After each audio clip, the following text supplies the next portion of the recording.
Voltamos a apresentar Revista Justiça. E estamos de volta, terceira e última hora do Revista Justiça, e você pode participar pelo WhatsApp 61997758140 e nos acompanhar também pelo YouTube agora com imagens ao vivo aqui dos estúdios da Rádio Justiça. Participe, 10h03. Revista Justiça. Debate.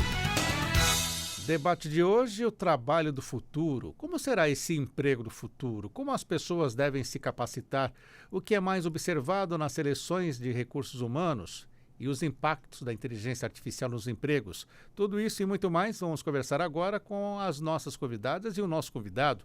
Começo apresentando Carol Borges, administradora pela UNB, pós-graduada em inteligência de mercado. Carol, seja bem-vinda, bom dia. Muito obrigada, bom dia, um prazer estar com vocês aqui hoje. Também está conosco Maurikele Teles, ela é psicóloga organizacional com 20 anos de experiência na área e consultora e também head.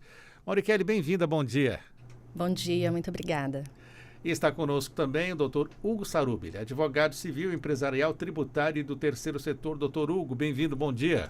Muito bom dia, muito obrigado. Agradeço pelo convite. Carol, começar com você falando sobre o trabalho do futuro, você que já tem essa experiência tão grande. O que podemos dizer sobre esse trabalho agora nesse ano de 2024 para quem quer planejar uma colocação melhor, um emprego melhor ou até começar a trabalhar? Vamos lá, quando a gente fala de trabalho do futuro ou futuro do trabalho, a gente precisa considerar o que a gente chama de hard skill, ou seja, aquelas competências técnicas que eu preciso desenvolver e também as competências comportamentais. Então, quando eu olho para o futuro, essa balança precisa estar equilibrada, eu não posso deixar nenhuma dessas pontas de lado. Conhecimentos técnicos, e a gente entende que tecnologia está muito em evidência, na verdade, essa é uma caminhada que a gente vem fazendo já há décadas, mas que nos últimos anos a gente teve uma aceleração muito grande no uso de tecnologia, inclusive dentro de áreas e funções no trabalho que a gente não imaginava. Então, falamos muito de inteligência artificial de 1 ano e meio para cá, de novembro de 2022 para cá, principalmente, com o lançamento aí do ChatGPT, principalmente, vem sendo adotado por muitas áreas de trabalho, e a gente não pode esquecer o quanto as competências comportamentais vêm pesando também nas seleções de profissionais pelas empresas, porque não é só o técnico, se eu não tiver o comportamento adequado para me relacionar com as pessoas, me comunicar bem, gerenciar conflito, ter um autoconhecimento que me permita agir da melhor forma nas situações de trabalho, eu também acabo ficando fora de seleções e até de possibilidades de promoção, por exemplo. Doutora Maurikele, vamos falar sobre isso então, né? O comportamento é predominante hoje ainda, mesmo com o home office? Com certeza. E a Carol falou aí sobre as competências do futuro, né? Saiu o relatório do Fórum Econômico Mundial listando as principais competências, as principais habilidades para 2030 e 85% são relacionadas a comportamento. Então, necessidade de ter inteligência emocional, capacidade de se comunicar de uma forma assertiva, de liderar pessoas. Então, o comportamento é, sim, a tendência para o futuro. E as pessoas realmente precisam se desenvolver nessas características, porque o trabalho vai ficar cada vez mais concorrido por pessoas bem qualificadas e com comportamentos diferenciados. Doutor Hugo, o senhor é advogado civil, empresarial, tributário, terceiro setor, e as pessoas falam, mas por que não é um advogado trabalhista? O que o senhor pode acrescentar, então, dentro da área jurídica, nessa questão que envolve o trabalho do futuro? Bem, bom dia mais uma vez. Eu acho que a visão do trabalho do futuro ela é cada vez mais holística. Não há mais como rotular como sendo um problema do direito do trabalho, propriamente dito, né, como um ramo específico. São muitos movimentos paralelos, simultâneos, alguns quase que incompatíveis. Se por um lado aquela frase, né, que era um verdadeiro jargão, dizia assim, olha, não, aqui na minha empresa a gente funciona como serviço público, 8 às 12, 2 às 6. Essa frase já não faz mais sentido, porque nem no serviço público já se trabalha mais dessa forma tão engessada. Por outro lado, ao contrário do que as pessoas também dizem, a questão sindical ela ganha muita força hoje, em especial com a reforma trabalhista no Brasil. Por quê? Porque a representação sindical das categorias que precisam sim de uma maior regulação, ela se fortalece cada vez mais, graças também a esse esse risco, né, que existe, que é da precarização da relação do trabalho. Então, assim, não há mais como olhar e pensar e tratar desse assunto com uma visão exclusivamente do direito do trabalho ou qualquer outra, né? Então, daí é que vem essa riqueza mesmo da abordagem do tema. Mas precisamos ter também leis que acompanhem todo esse desenvolvimento, né? O problema do acompanhamento legislativo é justamente o tempo, né? Veja, a reforma trabalhista tramitou durante décadas. Hoje, a questão da própria inteligência artificial, que já foi falada aqui pela Kelly, pela Carol, está muito timidamente tratada pela legislação atual. Só que já é uma realidade. Já existem estudos, inclusive na UNB, há até uma linha de estudo nesse sentido, sobre a personalidade jurídica da inteligência artificial, né? E aí, ela vai ter uma personalidade jurídica própria? Ela vai estar vinculada a alguma coisa, a alguém? Achar que a norma, né, o parlamento, dará uma resposta a isso com a velocidade ou com a mesma velocidade dos fatos, sinceramente é uma esperança que eu acho que ninguém tem. O judiciário também vai conseguir acompanhar simplesmente por meio dos princípios gerais, seja no TST ou aqui no Supremo Tribunal Federal? Também é bem difícil imaginar que sim. Então, assim, a gente tem um campo muito amplo a ser explorado, onde os princípios gerais precisarão, de alguma maneira, dar resposta para perguntas que não terão o seu tratamento com a velocidade que os fatos da vida requerem. Carol, e o profissional de hoje, o emprego do futuro, está contratando quem? A faixa etária, o etarismo, estão dando prioridade para quem tem mais experiência ou para quem tem menos idade? Como é que você vê isso? Sérgio, interessante você perguntar isso. Eu acompanho essas questões de mercado, requisitos de seleção, há quase 20 anos. E as coisas vêm realmente mudando. Existiu uma tendência muito grande de se investir no jovem, isso é extremamente importante, ainda existe. A gente fala que é a formação da categoria de base que vai encarreirar nos negócios mais para frente. Mas, de fato, a nossa população mundial está envelhecendo. E hoje, uma pessoa de 50 anos é considerada uma pessoa que está no ápice ali da sua cognição, das suas articulações, um amadurecimento emocional e de experiência muito grande. Então, as empresas vêm adotando ações para conseguir equilibrar melhor os times em relação a esse encontro geracional que a gente está vivenciando dentro das empresas hoje. É um desafio? É um desafio. O que vem também acontecendo está sendo bastante desafiador achar profissionais com esse equilíbrio entre hard skill e soft skill, competências comportamentais e técnicas.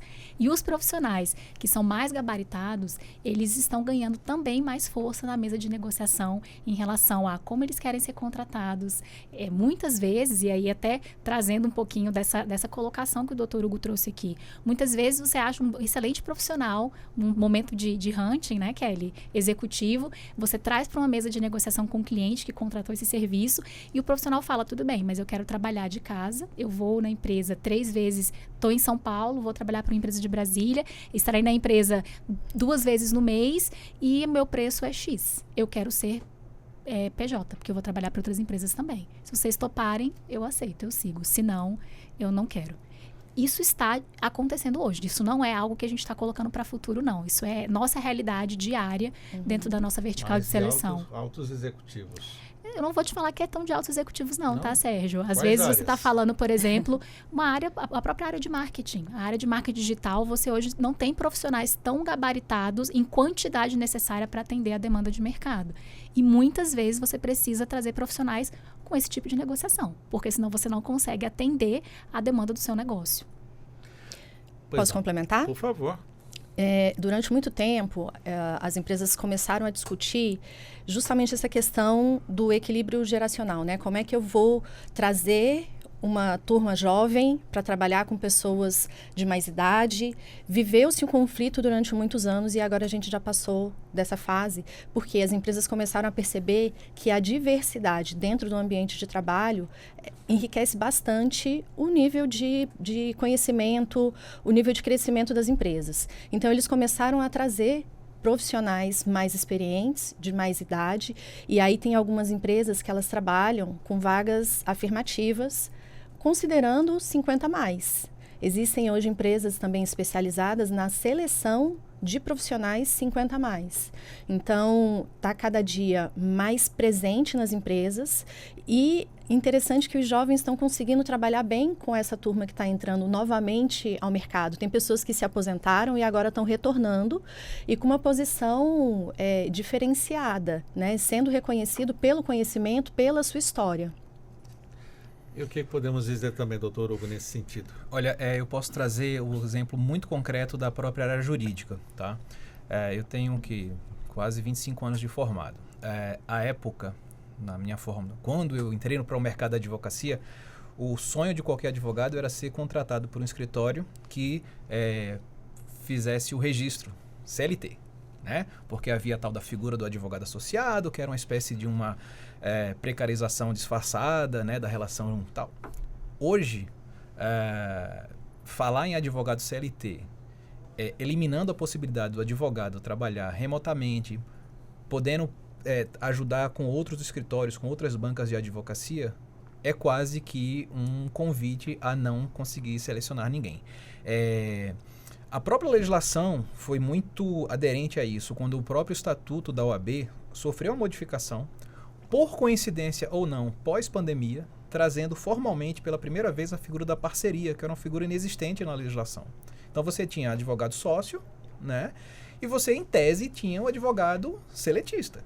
A figura do advogado associado era uma invencionice, era uma anomia jurídica, era uma espécie de... também agora, né? Então, hoje, a lei fala em parceiro, advogado parceiro. Está expresso no Estatuto da Ordem. O advogado parceiro, ele tem a sua sociedade unipessoal de advocacia, ele não deve mais cumprir o requisito da exclusividade, ele está totalmente desligado da questão da carga horária, enfim. E isso quase que induz necessariamente ao trabalho híbrido ou 100% remoto. Então, assim, hoje é absolutamente comum um escritório de advocacia ter profissionais que não são apenas de fora da sua sede física, mas mesmo profissionais que moram fora do Brasil. Porque aí você também tem uma junção de fatores. Tem um PJE, que facilita tremendamente, não há mais aquele protocolo físico, você tinha que estar na porta do tribunal até 18 horas, ou 19 horas, dependendo do local. Enfim, então, essa mudança, ela é real, e ela é muito atual. Isso eu estou falando de um nicho, que é da advocacia, né? Se a gente parte para outros, claro, guardadas as devidas proporções e também com determinadas limitações, a depender do tipo de atuação. Na medicina, por exemplo, você tem aí determinados nichos, né, determinadas especialidades que comportam esse tipo de atuação. Outras certamente não. Mas eu acho que é um caminho sem volta. Sobre a questão do etarismo, é aquela velha frase, né? Você subcontrata uma série de coisas, mas experiência você não consegue subcontratar. E isso, falando aqui também um pouco como gestor de escritório de advocacia, isso faz muita diferença. Muita diferença. Não, os mais jovens dão muito trabalho, assim, para se adaptarem à rotina, e uma pessoa mais experiente é mais tranquila, sabe como funciona tudo, tem o equilíbrio emocional adequado? O que eu acho é que a gente vive um momento ainda de descompasso da realidade da formação dos jovens profissionais com problemas que as empresas ainda vivem, que são problemas típicos da década de 90 e início dos anos 2000. E hoje, em 2024, pessoas que se formaram ali a partir de 2015 ou já aqui a atual década, elas simplesmente não imaginam como se davam determinados fatos de 10, 15 anos. Elas não entendem, elas simplesmente não compreendem, porque não faz parte da realidade do imaginário dela. Né? Então, assim, isso é muito curioso, né? É muito curioso. Por favor, Carol, complemente esse ponto, né, sobre a experiência dos mais velhos e a experiência até a imaturidade dos mais jovens. É um problema que você enfrenta com as suas seleções? É um desafio, né? Uma das minhas empresas trabalha com a parte de programa de estágio. E isso que o Dr. Hugo está trazendo é super real. Eu falo que a gente também querer exigir que uma nova geração entenda algo que ela nunca viveu. Como nós não vivemos algumas situações de gerações anteriores às nossas. Então, é algo que realmente precisa ser colocado de uma forma muito diferente do que a forma como a gente aprendeu quando a gente estava entrando no mercado de trabalho. acompanhando programas de estágio, Brasil afora, de 18 anos para cá, eu digo para vocês que antigamente os próprios processos seletivos eram processos seletivos com muitas etapas. Os jovens, existiam processos aí com 200 mil inscritos para 10, 15 vagas. E eram várias etapas, desde etapas de idiomas, conhecimentos gerais, existiam provas de conhecimentos gerais nos processos seletivos, dinâmicas de grupo, não existia essa etapa de painel online ou né, essa gamificação, isso não existia nessa época, mas era um volume de candidatos muito grande dentro do processo. As pessoas faziam fila e elas esperavam ser chamadas para aqueles programas específicos de estágio e ali era uma grande chance de encarreiramento, de fazer carreira dentro da empresa.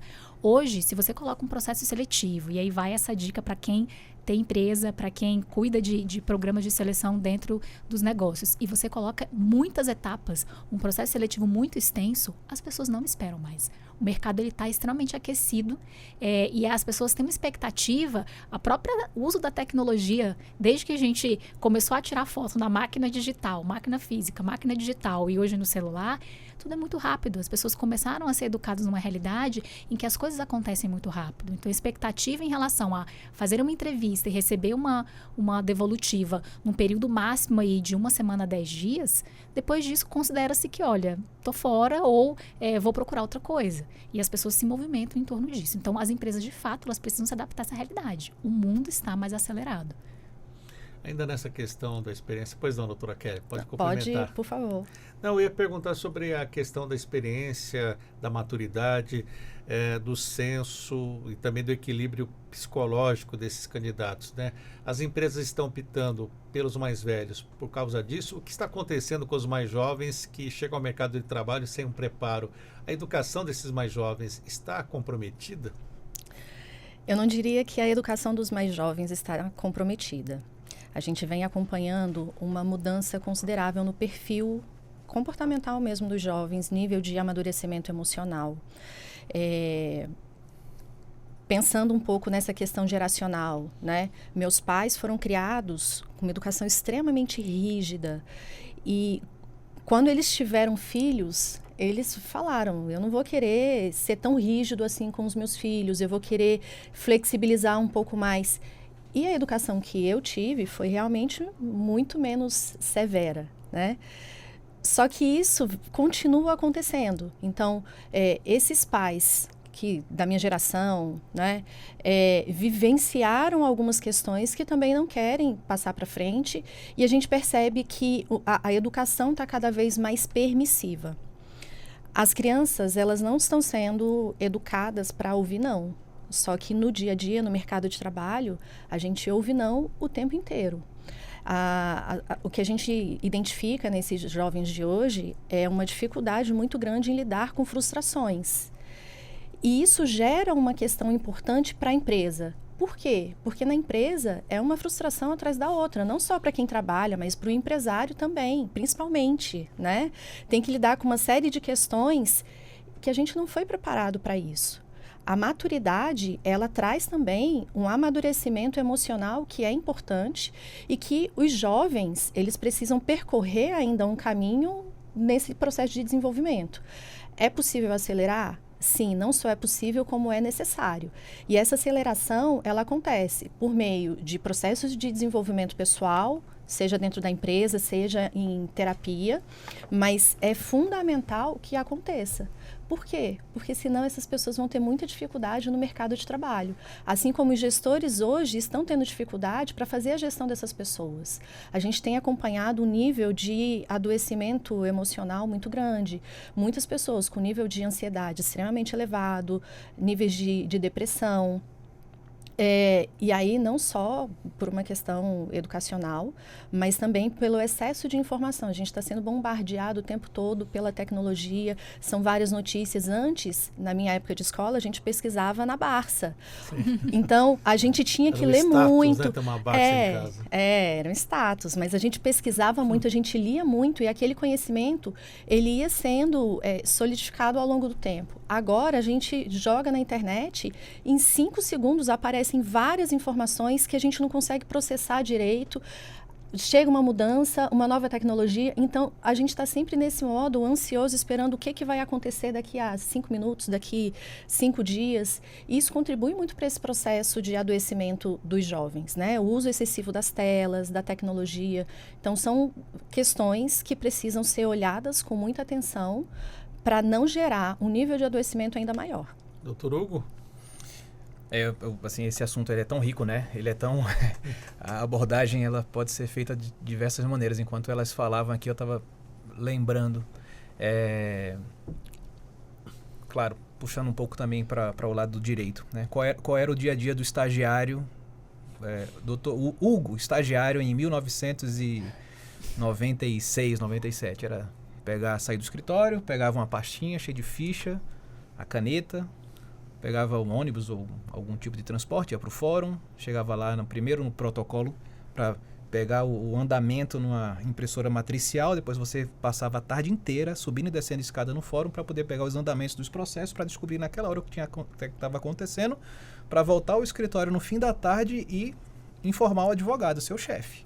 Não tinha celular, não tinha nada, basicamente nada.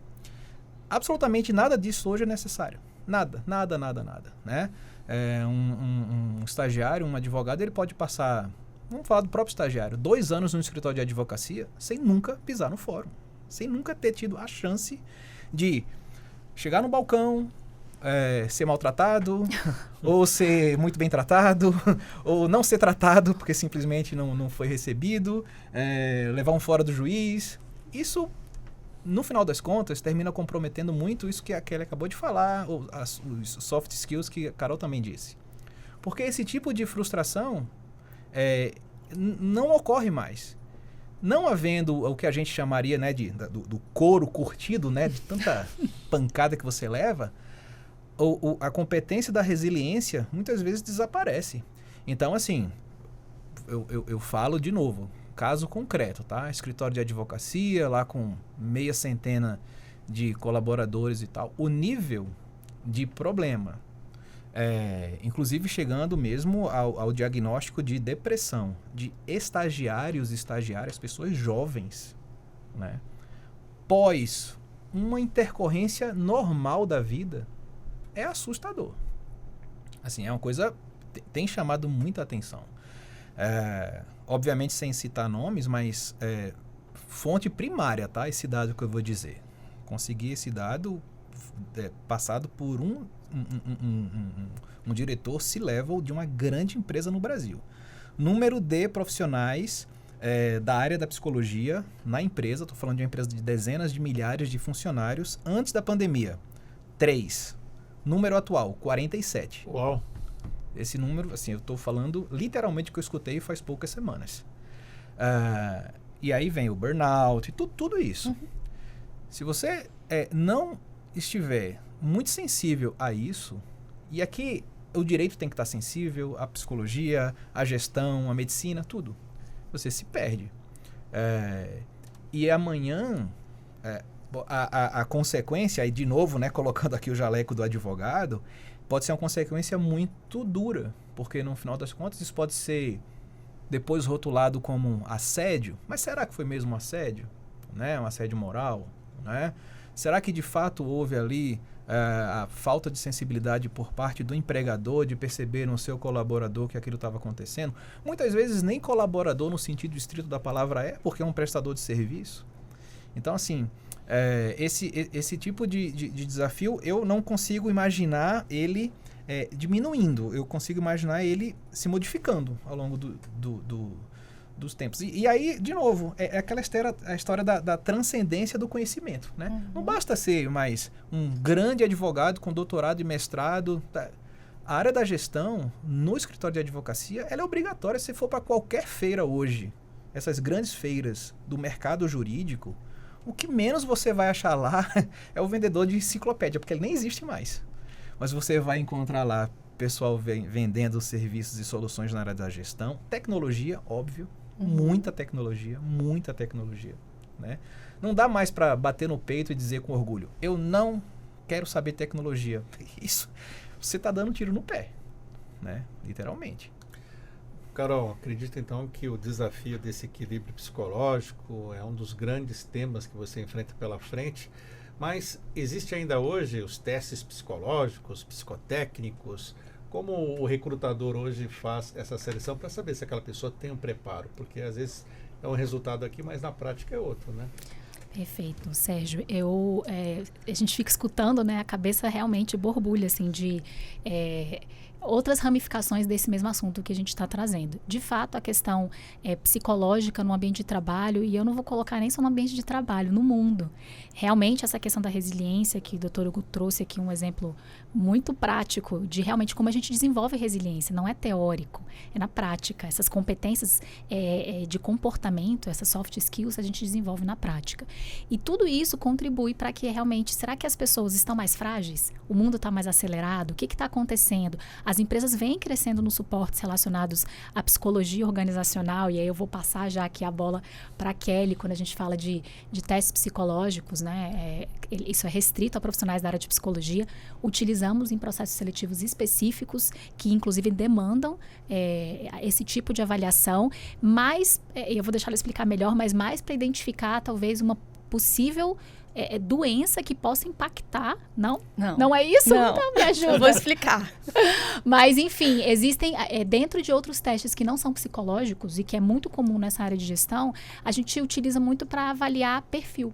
O que você tem melhor desenvolvido em você, de habilidades já naturais ou mais desenvolvidas, que te possibilitariam desenvolver um trabalho de uma forma com menor gasto de energia, ou que deixasse mais natural ou mais tranquilo para desenvolver aquelas atividades com maior produtividade. Então, existem testagens que não são psicológicas, de perfil profissional, e que são bastante utilizadas em processos seletivos, tá? Geralmente não são testagens que elas são eliminatórias, mas são testagens que te possibilitam, como recrutador, por exemplo, desenvolver uma série de perguntas ligadas a comportamento, que a gente chama muito de entrevista por competência, para investigar melhor a trajetória daquele profissional e o que ele conseguiu desenvolver na carreira dele para poder contribuir com aquele desafio futuro.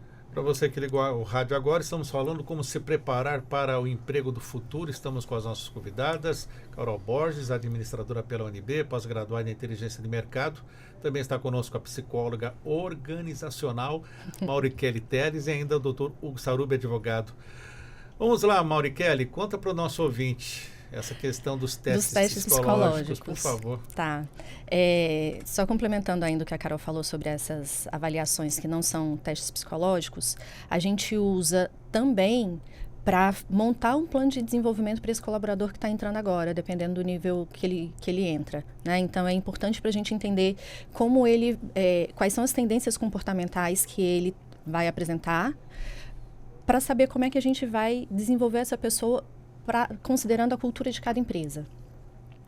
A questão dos testes psicológicos. Existem vários testes psicológicos.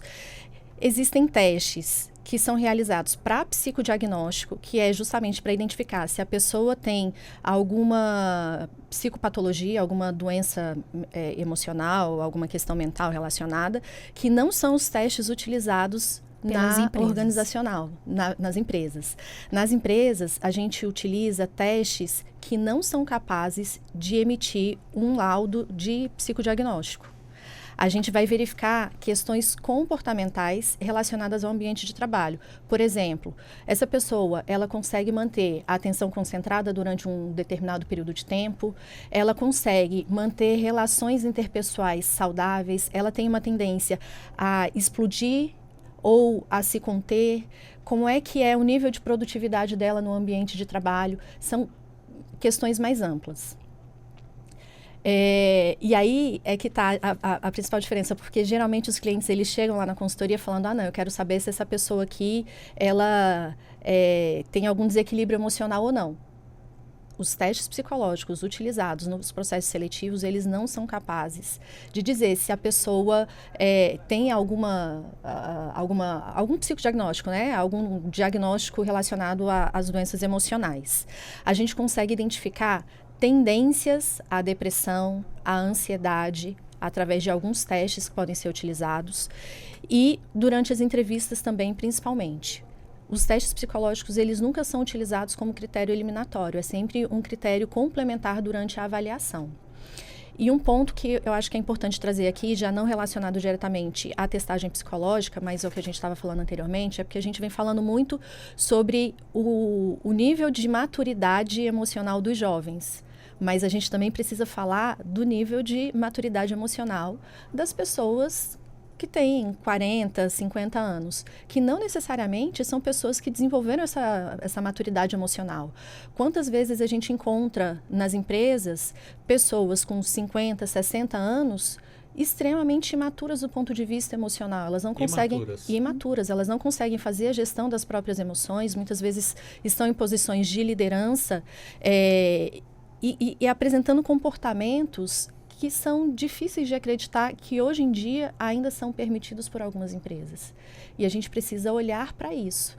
A gente precisa cuidar e desenvolver essas pessoas, independentemente da idade que elas tenham, para que elas consigam ter a maturidade emocional necessária para a vida e para fazer a gestão das equipes. Doutor Hugo, lá no escritório, o senhor que faz a seleção ou como é feita essa seleção? O que o senhor observa para os candidatos? Eu diria assim, não há mais como... Claro, a depender do tamanho, né, da dimensão da sociedade lá, como eu falei, a gente está 55, indo para quase 60 pessoas, não há mais como fazer essa seleção sem um auxílio especializado. Primeiro porque há uma tendência clara de segregação de perfis e de competências. Você tem a área consultiva, tem a área contenciosa, tem aquela área contenciosa que é mais do dia a dia, né, o batidão mesmo, cobrança, tal, coisas... né, mais imediatas. Existem áreas que demandam uma postura um pouco mais, de mais pesquisa, com um ritmo distinto. Então, fazer isso sem que haja um amparo de um profissional muito difícil. É a mesma coisa de imaginar hoje, achar que, já que está tudo na nuvem, eu não preciso de mais nenhum tipo de assessoria na área de tecnologia, já que não tem mais livro, entre aspas, eu não preciso mais de nenhum tipo de auxílio para a área de pesquisa. Isso não é verdadeiro. Então, essa área de seleção, ela depende sim de pessoas com o perfil aqui da Kelly, da Carol, enfim, que saibam entender qual é a encomenda, porque às vezes a própria pessoa tem dificuldade de saber o que é que quer, né? Não há mais muito como rotular. Olha, eu quero aquele advogado que trabalhe intensamente. Não necessariamente essa é a pessoa que você está precisando para aquele tipo de cargo. Eu preciso de alguém que tenha uma facilidade imensa com o relacionamento interpessoal. Bem, mas qual o limite para isso, né? É aquele que fica passeando pelo escritório, batendo papo com todo mundo e perguntando como é que foi o jogo ontem e como é que tá a praia, enfim. Resultado. Pois é. Então, isso tudo tem que ser identificado. E o profissional também, os chefes, precisam estar atualizados até quanto às leis, né? Pro assédio. Olha, eu acho que isso nos conduz a algo que precisa ser dito aqui com todas as letras, até para fazer um contraponto numa falsa impressão que esse debate possa estar gerando, né? Que falsa impressão é essa? E não é isso que nós estamos dizendo aqui. Hoje, o trabalhador, e aí entenda isso de uma forma muito ampla, tá? O trabalhador, seja ele o funcionário, aquele mesmo, o operário propriamente dito, ou o gestor, né, um gerente, ou mesmo uma pessoa de altíssima gestão, essa pessoa ela não está sozinha. A relação não é mais o empregador e aquela pessoa solitária. Primeiro ponto. Segundo ponto, quando a gente fala sobre o empregado, o colaborador, como queira chamar, de fato, essa diferença entre um diretor de altíssimo nível e um funcionário com uma formação mais limitada, isso precisa ser interpretado, lidado também de maneiras distintas. Então, assim, eu falei isso bem no comecinho do programa. A ideia de que o novo mercado de trabalho, a questão da tecnologia, a questão da precarização da própria relação de emprego está deixando as pessoas livres, virou um grande vale-tudo, isso não é verdadeiro. Isso conduz a um ponto que tem sido assim, objeto de muito debate no mundo jurídico, que é a figura e o papel dos sindicatos. Os sindicatos, eles precisam estar atentos a tudo isso que a gente está falando aqui. E eu considero isso hoje um erro e uma falha grande da representação sindical. Não raro, o que nós percebemos hoje, até mesmo no momento de negociação coletiva, é a insistência em determinados assuntos que são absolutamente, vamos dizer uma expressão antiga, né? Demodé. Exemplo, você pode dar? A questão mesmo de hora extra, por exemplo, a depender da realidade do trabalho, isso já não é mais uma variável a ser considerada.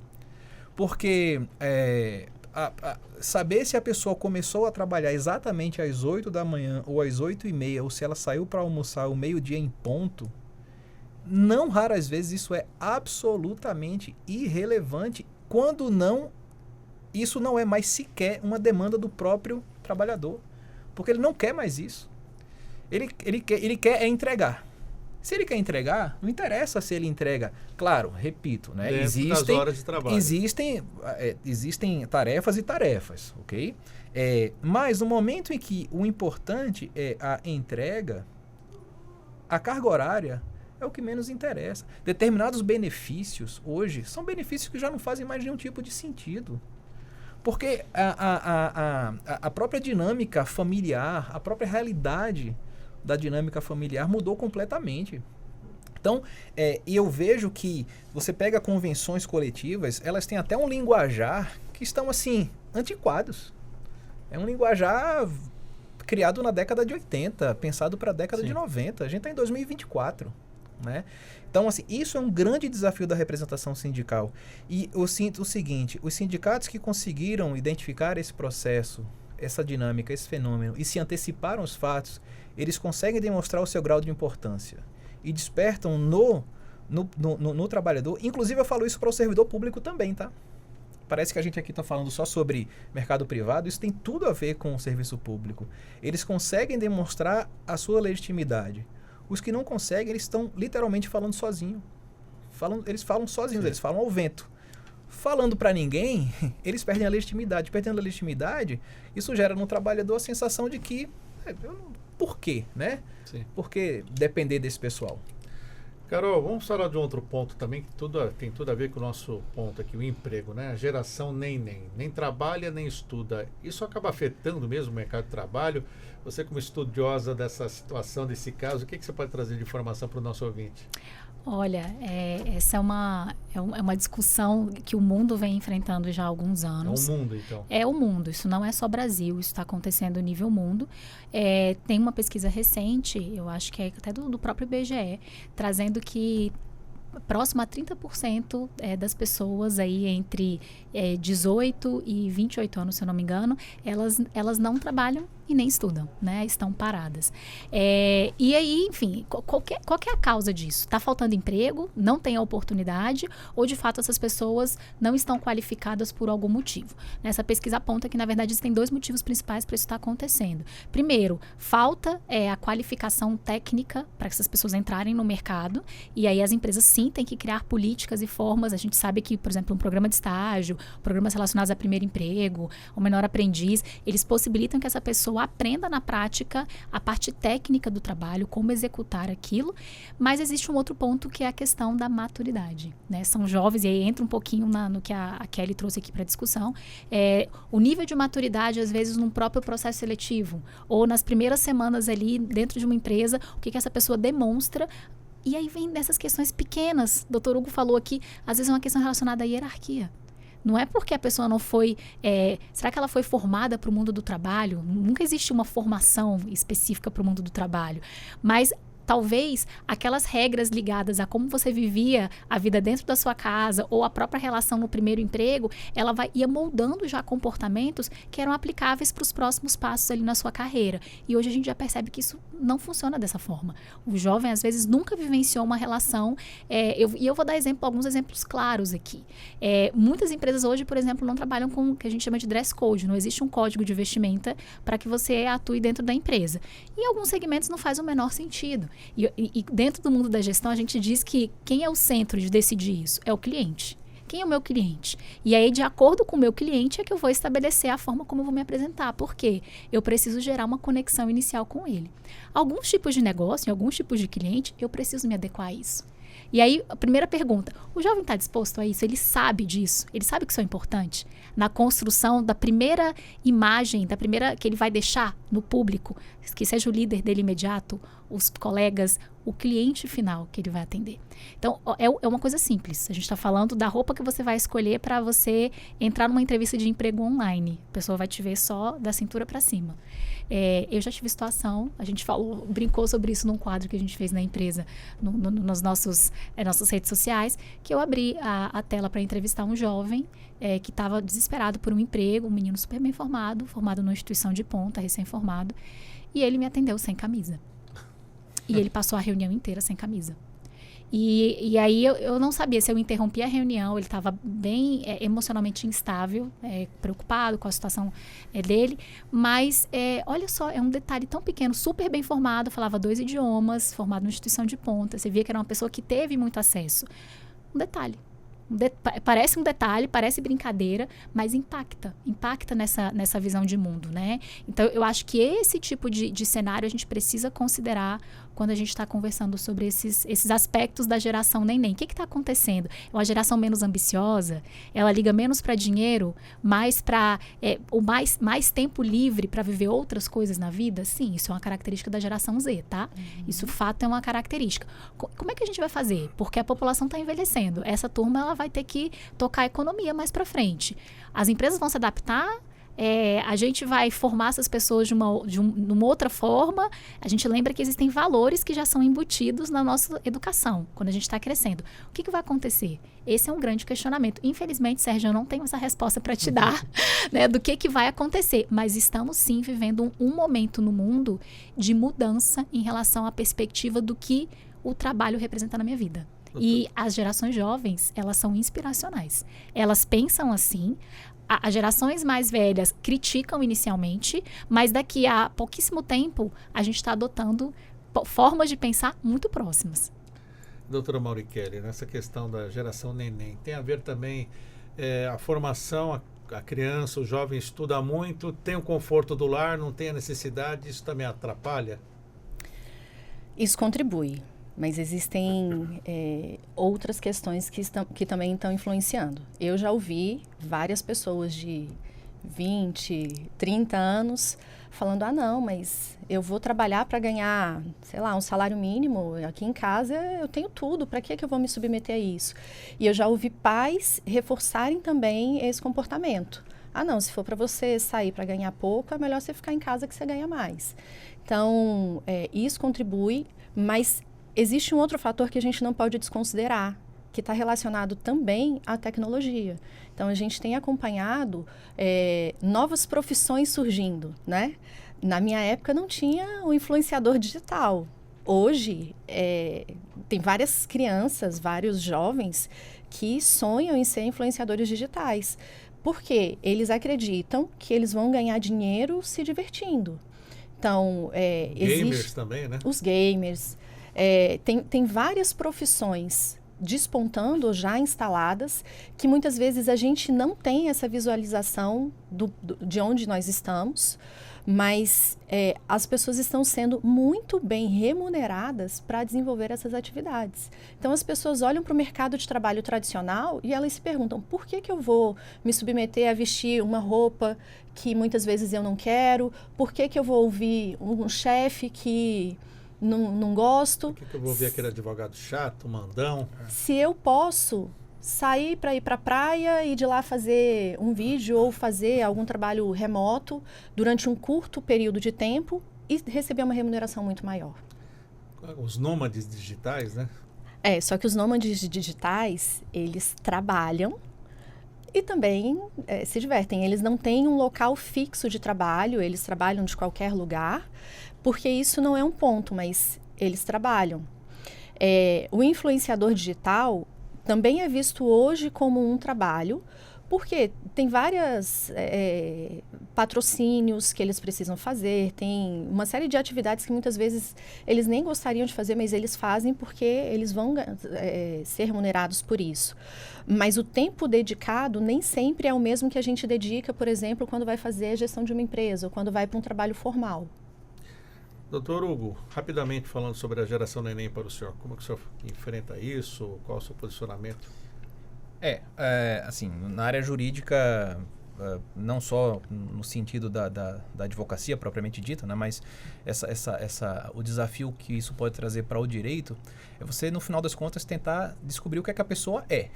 E aí, de novo, a legislação não está preparada para o neném. Assim, qual é o marco jurídico da geração neném? Não existe marco jurídico para isso, né? Mas existe o marco jurídico que já se preocupa com a hipótese do trabalho eventual? Já existe um marco jurídico que se preocupa com relações de emprego baseados simplesmente em horas, né? Trabalhos por horas? Sim, também. Existe hoje um próprio movimento do judiciário de não mais rotular aquilo. Não, se é PJizado é porque necessariamente é uma exploração do trabalhador. Esse movimento já existe, né? Aquela coisa até bastante injusta de que assim, a justiça do trabalho não é justiça, ela é trabalhista porque ela é pró-trabalhador necessariamente.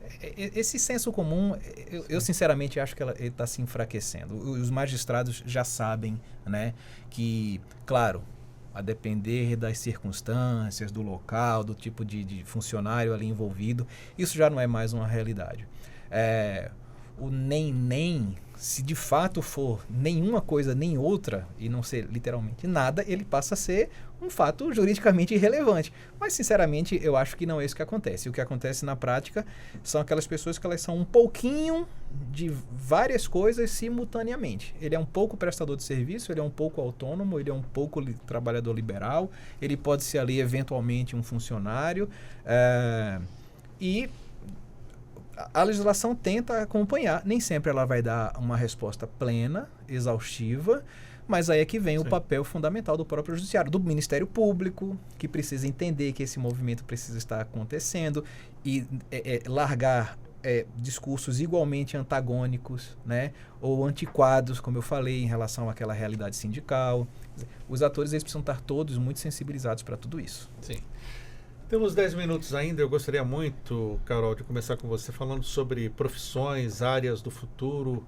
O que você pode dizer para o nosso ouvinte, tanto para os jovens quanto para os mais experientes? Vamos lá. Sérgio, deixa eu só corrigir uma informação de dados que eu trouxe aqui. Consegui abrir aqui a pesquisa. Existem 2 pesquisas sobre essa questão da geração neném, para fechar a nossa discussão aqui hoje sobre isso. A pesquisa realmente do IBGE, né, da Pesquisa Nacional de Amostras de Domicílios, do ano de 2022, que aponta que 20% dos jovens entre 15 e 29 anos no Brasil não trabalham e nem estudam. E existe uma outra pesquisa, um relatório desenvolvido pela OCDE, que apontam que o Brasil é o segundo país, né, num total de 37 analisados, com a maior proporção de jovens com idade entre 18 e 24 anos, é uma faixa diferente da pesquisa do IBGE, em que 36% dos jovens brasileiros não estudam e nem trabalham, tá? Então, existem pesquisas diferentes, com faixas etárias diferentes, mas só para corrigir. E quando a gente fala de profissões do futuro, Sérgio, trabalhando aí a nossa outra pergunta, existem carreiras que são carreiras que estão numa crescente, desde a época, assim, pandêmica e pós-pandêmica que estamos vivendo, muito relacionado ao mercado com um crescimento aí exponencial das redes, né? Então, internet, e-commerce e todas as plataformas digitais. Então, carreiras ligadas ao mundo do marketing vem crescendo bastante e a gente ainda não tem a quantidade de profissionais necessários para atender essa demanda com a experiência, a senioridade e o conhecimento necessário.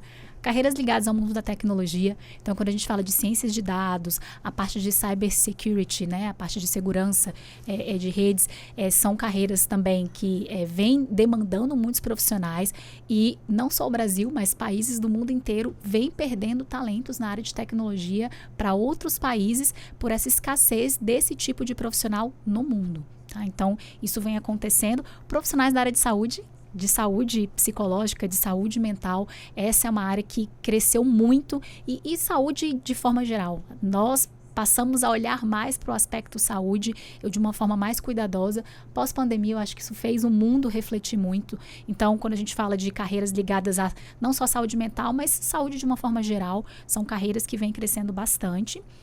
E é uma profissão que não para de crescer. a área comercial, a área de vendas. O mundo muda, a tecnologia chega, mas vendas. A área comercial é uma área que, por incrível que pareça, é uma área carente ainda de profissionais que trabalham principalmente com vendas consultivas, vendas de produtos mais complexos. O mercado tem uma carência muito grande de profissionais que consigam trabalhar esse tipo de venda. Então, o serviço está muito ligado a isso. Temos hoje também muitos cursos para você vender pela internet, né? Curso de você aprender, né? Exatamente. Tem isso também.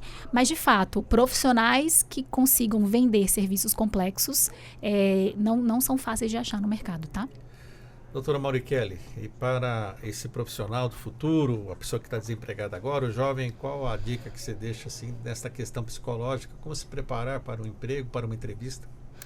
Bom, fizemos um quadro também recentemente lá na empresa, falando que às vezes o jovem ele vai para a entrevista, ele se candidata a um processo seletivo, não porque ele realmente quer trabalhar, mas porque os pais começaram a falar: filho, você precisa, eu fiz a sua inscrição no processo seletivo.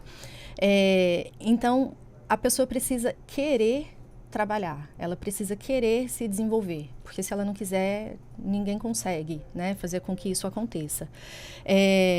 Investir em processos de psicoterapia é importante para trabalhar essa questão do amadurecimento emocional, mas se desenvolver na prática, no dia a dia, ter um plano de desenvolvimento bem estruturado dentro da empresa em que a pessoa está, é super importante. E aí contar com o apoio do psicólogo organizacional é fundamental para conseguir se desenvolver nessas questões. Doutor Hugo, e essa preparação, qual conselho que o senhor deixa para esse jovem ou também para o profissional mais experiente, como ele se prepara para o mercado de trabalho de forma correta? Olha, eu acho que o que a gente mais ouviu aqui hoje foi a capacidade de ser interdisciplinar sobre certo aspecto, né? É claro que um currículo muito rico naquela área que você se propõe a se apresentar como o profissional, área da medicina, direito, qualquer uma, né? Tecnologia, psicologia, enfim. Isso faz muita diferença. Mas o problema é o recheio. É o recheio. Eu hoje diria que, sem aqui me valer de nenhuma pesquisa mais específica, mas se eu tiver errado, por favor, né? Tenho 2 aqui para me censurar imediatamente. Mas você perceber que aquela pessoa se submeteu a experiências de vida que vão além da parte técnica, no sentido estrito do termo, uma viagem, um intercâmbio, um trabalho voluntário, uma integração com a sociedade civil de alguma forma, né? A chamada riqueza cultural mesmo, isso faz muita diferença, e não tem nada a ver com capacidade, com a questão financeira necessariamente. Isso é discurso de quem tem poder aquisitivo alto. Não é. Essa visão amplificada do mundo, sem rótulos, né? No bom sentido mesmo, sem estereótipos, isso faz muita diferença mesmo. A essa altura do campeonato, abraçar determinados discursos onde você taxa, não, esse cara, todo profissional é assim, é assado, toda pessoa que tem essa origem é dessa maneira. Isso é de uma, desculpe, assim, é de uma burrice, porque assim, não há absolutamente nenhuma razão para se apegar mais a esse tipo de visão. Então, essa é a dica que eu daria. Carol, o doutor Hugo falou da questão de preparar o currículo, o recheio, mas e aí, preparação de currículo, como é que está hoje? Qual dica que você dá para o nosso ouvinte que você vai preparar um currículo? Currículos extensos, tem foto? Então, vamos lá. Quando a gente começa a falar sobre carreira, desde o início, até profissionais mais seniores que também têm uma dificuldade enorme, principalmente quando estão há mais tempo dentro das empresas e precisam olhar de novo para os seus currículos. Gente, o currículo é você começar a contar a sua própria história. Então, não tem ninguém mais especialista no seu currículo do que você. Mas isso tem que ser feito de forma estratégica. Então, hoje em dia, você pode até encaminhar seu currículo, né, a via digital ali que você monta, mas tem muitas plataformas. Geralmente, os processos seletivos são por plataformas em que você vai descrevendo passo a passo A plataforma vai dizendo para você o que você insere em cada campo. Então, a primeira coisa que é importante é que você desenhe isso de forma separada. Como é que eu vou contar a minha história nessas experiências que eu tive? Eu acho que o Dr. Hugo foi muito feliz aqui nas colocações que ele trouxe. Não necessariamente depende de algo formal, de um emprego com carteira assinada, ou se eu tive uma oportunidade específica de estágio no meu começo de carreira, mas eu me envolvi com algum projeto de extensão no meu curso técnico, na minha faculdade. Eu tenho alguma iniciativa até dentro da minha familiar, por exemplo, de empreendedorismo familiar. Ajudei meus pais. Meus pais têm um hortifruti. Eu me envolvi comecei a vender, na faculdade, comecei a vender trufa para juntar um dinheirinho para fazer uma viagem. Esse tipo de iniciativa... Dá para contar no currículo? Não. Mas você precisa traçar um bom currículo para ser chamado para uma entrevista. E esse tipo de história em entrevista é o que o recrutador quer entender. Qual o seu movimento? O recrutador quer entender como você está se movimentando para construir sua carreira. No currículo, as informações iniciais de nome, como é que eu vou ser contatado, seu e-mail corretamente, uma caixa de e-mail que você acesse, seu WhatsApp. Hoje em dia ninguém atende, muita gente não atende telefonema que não conhece. Mas preste atenção na sua caixa de WhatsApp. Às vezes um recrutador entrou em contato para te chamar para oportunidade e você perde isso por não estar atento às mensagens. Então, esses dados de contato iniciais, dados de formação, se você está cursando, sempre do mais recente para o mais antigo, inclusive as experiências profissionais que você teve, trabalho voluntário, cursos que você fez. Início de carreira é muito comum a gente colocar seminários que a gente participou. Isso é importante num primeiro momento, né, que você está construindo ali a sua carreira, mas muito importante, não minta. Não invente coisa, porque isso nos primeiros 3 minutos de conversa com o recrutador, ele pega. Então, utilize palavras-chave. Se você tem algum tipo de sistema, de plataforma que você utiliza, você colocar isso no seu currículo, as plataformas utilizam muito inteligência artificial hoje. Então, a busca por palavras-chave pelo recrutador é uma forma de você ganhar rapidez num processo que, às vezes, você tem milhares de pessoas inscritas. A pessoa coloca lá nome, idade, estado civil, tem que colocar? Não necessariamente. Isso, assim, não, você não precisa colocar. A não ser que você esteja numa plataforma e ela peça sua data de nascimento, tá? Foto? Foto, assim, só se você tiver eu falo que é uma agência de modelo, você está aplicando para algum tipo de atividade que isso seja o principal, digamos, é o que está sendo vendido, né? Você está vendendo uma imagem. Pode ser que sim. Muito difícil hoje em dia se você tem um processo seletivo que te peça foto. Tá? Isso é bem, bem raro mesmo. E as empresas, inclusive, vêm apostando em processos seletivos que a gente chama de processos seletivos à cega. Você, às vezes, não identifica nem o seu nome, você não identifica, não tem foto. Isso vai acontecer e, muitas vezes, não identifica idade em alguns processos. Não identifica idade, não identifica sexo. É justamente para combater algumas questões discriminatórias. Interessante esse ponto. Infelizmente, o nosso tempo está esgotado. Quero agradecer aqui ao Dr. Hugo Sarubi, advogado civil, empresarial, tributário e terceiro setor. Obrigado por estar conosco, Dr. Hugo. Eu que agradeço mais uma vez pelo convite. Espero que os ouvintes, os telespectadores, né, tenham gostado. Fico à disposição. Foi um prazer estar com todos vocês aqui hoje. Doutora Mauricele Teles, psicóloga organizacional com 20 anos de experiência na área, consultora e head. Obrigado por estar conosco também. Eu que agradeço pelo convite, foi um prazer estar aqui com vocês. E também Carol Borges, administradora pela UNB, pós-graduada em inteligência de mercado, também faz essa consultoria de relocação de empregos. Carol, muito obrigado. Quero agradecer imensamente aqui à Rádio Justiça, a você, Sérgio, toda a equipe, pelo convite, e ficamos sempre à disposição aí para trocar mais ideias sobre carreira e mercado. Muito obrigado mais uma vez aos nossos convidados. 11 horas em ponto, o Revista Justiça de hoje fica por aqui. Lembrando que essa entrevista, esse debate vai ficar disponível também no YouTube para você compartilhar e passar para quem você quiser. A apresentação e edição de Sérgio Duarte, a produção de Leandro Bezerra, trabalhos técnicos Luiz Alves, programação musical Josimar Fernandes, coordenação de jornalismo Marcela Luiza, Secretaria de Comunicação Social, Supremo Tribunal Federal. Está chegando aí a Ariana Fonseca e o Regra do Jogo. Um excelente dia para você e até amanhã.